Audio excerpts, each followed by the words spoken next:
Hello there again, YouTube. It's once again I, your gothic host with the most, Knox Talks. I'm back to bringing more blasphemous banter. Today's gonna be a little different. I'm not trying anything today, but I got some things that I gotta get off my chest. There recently was a couple of interesting developments in the world, and I feel the need to talk about it because this is my channel, so you must want to know what the fuck I think about things. So first of all, there is the whole impending rescheduling of marijuana from a Class 1 substance all the way down to a Class 3 substance. This is very important. So, the whole reason why marijuana became illegal in the first place, as everyone knows, is because between the cotton and the tobacco industries, they basically lobbied the government way back in the day, about 100 years ago, in fact, with a tremendous amount of money to help them keep their businesses afloat. See, the problem with marijuana wasn't actually marijuana in the beginning. It was industrial hemp. Hemp makes much better cloth and clothing and fiber sources for a whole myriad of shit, to be totally honest. It also is a very good source of nutritional oil and nutritional omega-3 acids. So, industrial hemp was this enormous cash crop, and the United States really turns back on it in lieu of things like tobacco and cotton, which had the ability to just throw handfuls and mountains of money, honestly, at our politicians. Well, you fast forward 90 years, and, you know, between 10 and 12 years ago, we started getting a little bit of legalization at the state level, which was pretty great, except for the fact that the federal level is still a Schedule 1 substance. So, a lot of people start going to jail over it, which is kind of which is like 50% of the problem, to be totally honest. That's why in all areas where it's decriminalized, you see a fall in minority arrests, specifically for soft drug offenses. Soft drug offenses basically being an ubiquitous term for being picked up for marijuana, possession or intent to sell or whatever, but that's a soft drug offense. Any rate, you fast forward to now where it's very clear, obviously, that the overwhelming majority of the United States wants legalization. We've finally gotten over this silly bullshit fear that we have of marijuana. We don't really think that it's causing minorities to go crazy anymore, which was an incredibly racist thing that they got us to believe back in the day. And we're making lots of money off of it, and so we've been going through it slowly, state by state by state. Well, maybe it's because it's an election year, although since a politician doesn't run the DEA, I kind of doubt that it's because of that, which is the only reason why I really trust what we're being told right now. The DEA is apparently deciding that because there's been such overwhelming success, I guess, with the state level efforts to legalize, that now it's going to bump it down to a Schedule 3, which will effectively put marijuana in the same schedule as many low-grade opioid-based painkillers. So here's what that does. That makes it so that it's no longer illegal on a federal level, technically, because it's no longer in the same category as methamphetamine, heroin, or PCP. What does this mean for the states? That's complicated, and for states like mine, Wisconsin, it's even more complicated. See, we have the Tavern League here, and the Tavern League fucking loves to give politicians money. The Tavern League has honestly kept marijuana out of our state for at least the last 12 years. Like, we have greenhouse areas set up that could easily produce tons of this stuff a year, but our state senators don't want it to happen. Why? They just keep on making the excuse that we need to protect the people of Wisconsin from themselves. They are poor, ignorant children who need to be protected by the firm hand of government. Which is the same bullshit excuse that you hear people hand down when they just don't want to give you, you know, the real answer, which is because we don't want it, or because we were paid to keep it illegal, which is really what the case is.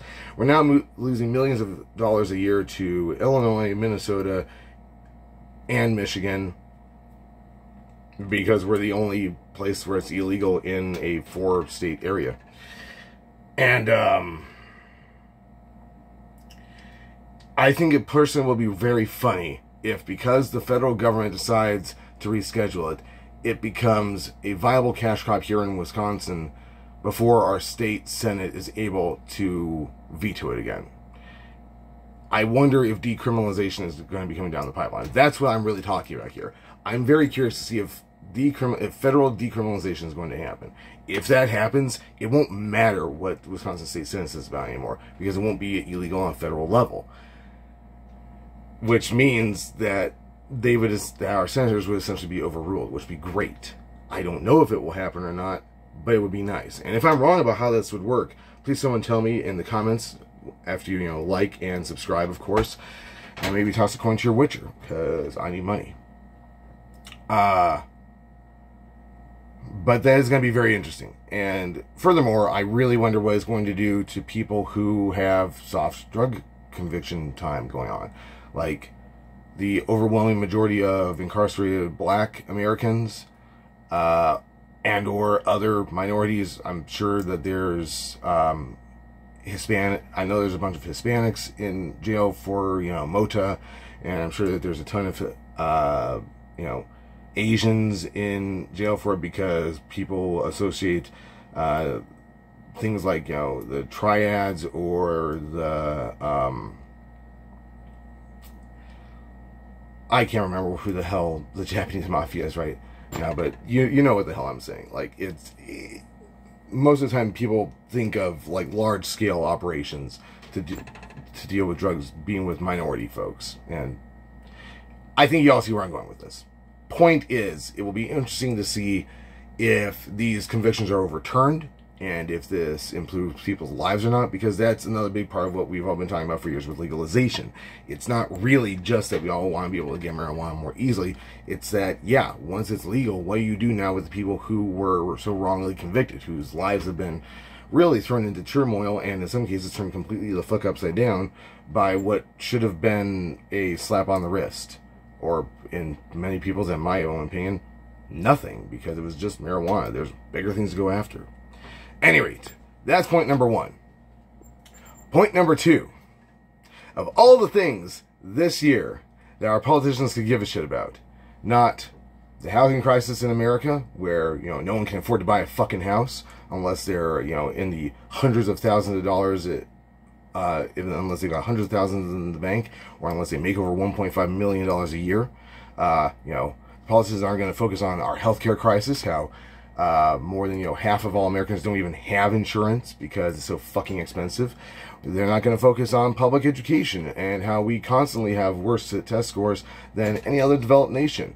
Nor are we going to focus on the fact that inflation is completely out of control and that capitalism is running away and ruining America. No, what are we going to focus on this year? Oh, this year, folks, we're going to focus on fucking TikTok. That's right. TikTok, a social media application, because apparently that's what's important to be worried about right now in America. Not the fact that when I go to the grocery store, $200 worth of food for my wife and I barely fills my goddamn shopping cart. No, what we need to be worried about is TikTok, because 1/3 of the company is Chinese based. Not the people who own it, mind you, and not the lead software developers, mind you, but a third-party company that still owns the parent company that operates the platform that runs TikTok. So not TikTok itself, but the company that runs their platform essentially is Chinese. Well, the owners of that platform are, which is still weird, because it's not a Chinese-based company. ByteDance owns it, and from what I understand, ByteDance is owned and operated by a bunch of Americans, but they're in bed with the Chinese who own and operate the proprietary software, I guess. And apparently the United States government has a real hard-on against these guys, because in their eyes, the Chinese are going to be data mining against the United States. Yes, folks, because TikTok is obviously what they're going to be data mining us through, and not things like Facebook, Twitter, I'm never calling it X, Reddit,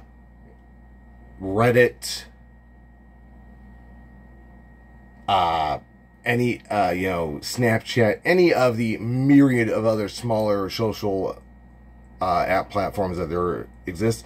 That's where China is getting their data mining from. It's not from TikTok. Although, you know what is great about TikTok, which my wife has shown me consistently, is one, there's tons of information out there on educational subjects. Two, there's lots of how do you do it stuff on TikTok. Three, there's lots of stuff about nutrition on TikTok. Four, there's lots of stuff about mental health on TikTok.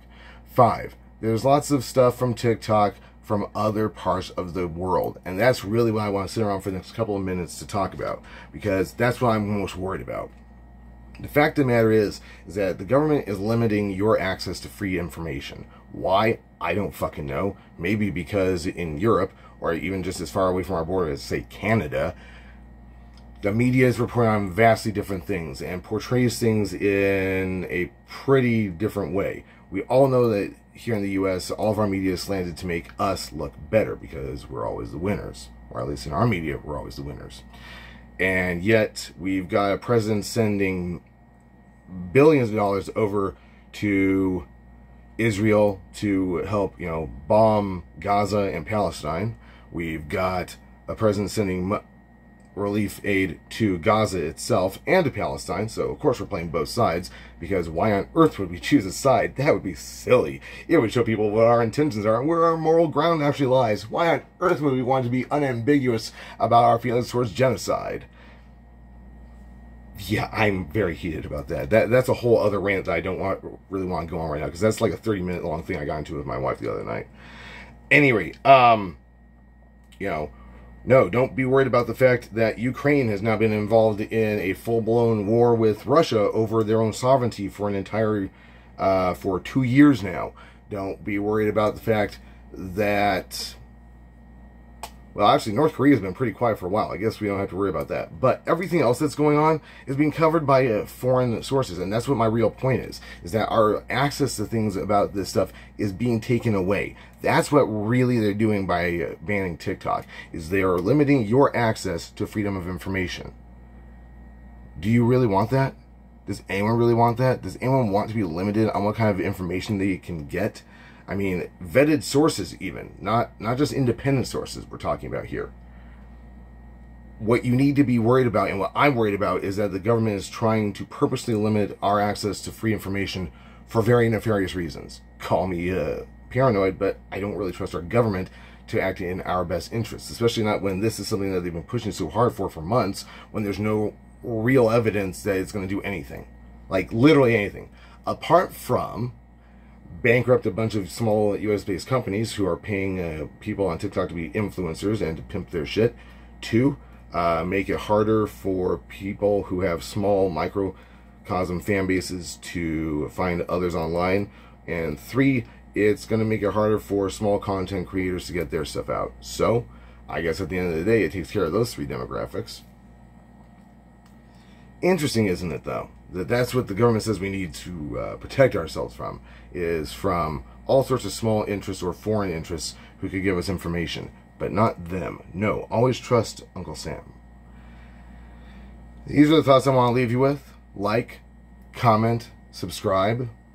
Feel free to let us know in the comment section how you feel about these subjects. I'd love to hear from someone else other than myself. Being stuck in my own headspace is torture!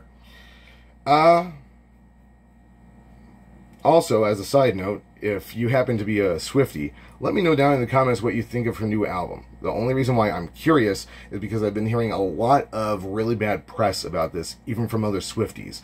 Like at my job, for instance, there's Swifties that come in and out of the door all the time wearing her gear. So I asked a couple, and they don't like her new album.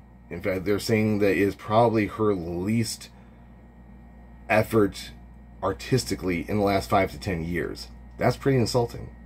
Let me know what you think in the comments. Like, comment, subscribe. Peace, love, heavy fucking metal. I will see you this weekend. Goodbye!